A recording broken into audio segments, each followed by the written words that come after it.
Vince, can you summarise the key points of the Liberal Democrat plan for the banking sector, please? Well, I think the starting point is to recognise that we're suffering from the after effects of a massive banking crisis that I've likened to a heart attack in the economy.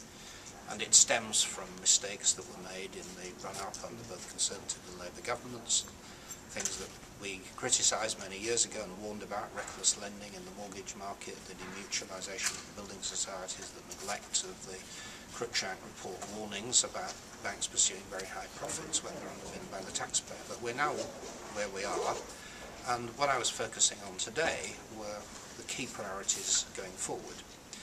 One of these is the fact that it's becoming increasingly clear that the big semi-nationalised banks, which are key to the economy, are not meeting their net lending objectives to British business, particularly small, medium-sized companies. It's absolutely crucial because business can't function without credit. Hundreds of thousands of small, single-person, very small companies depend on working capital for the banking system.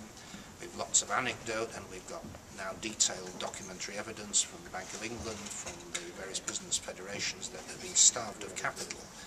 And what I was arguing today is that, first of all, we need a very clear statement from Alistair Darling explaining why the banks, which were given legally binding obligations, are not meeting them, and that the banks themselves need to be given a very clear mandate to make sure that they support recovery through their lending to small, medium-sized business.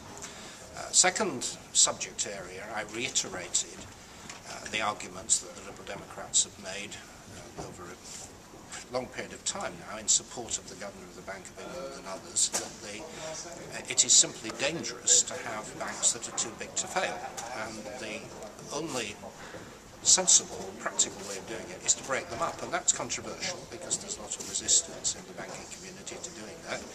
President Obama has already indicated this is now going to happen, and both in terms of the sort of Glass-Steagall principle of splitting retail banks and investment banks, and more generally to promote more competition, we have to face this issue about the need for the banks to be broken up and to get on with it.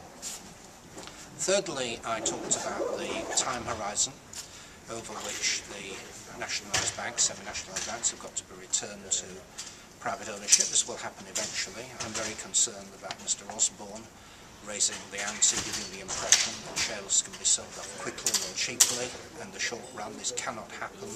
All the experience internationally is that this case could take at least 5 years, perhaps a decade, and we've got to be patient and got to make sure that the banks act in the national interest in the meantime. And the final point I emphasised is that although it's very desirable in principle for countries to cooperate, to have shared rules, to approach the banking crisis in a cooperative way, Britain is in an exceptionally dangerous position because our banks are so large relative to the rest of the economy. And it may well be that Britain will have to act unilaterally in terms of breaking up the banks and in terms of our proposal to have a supplementary profits tax, 10%, to provide some insurance for the banks that fail. At the moment, deposits are protected through an insurance scheme, but the banks do not pay the public for the risk that we run on their behalf. That's why we will continue to argue for this extra tax on profits going forward.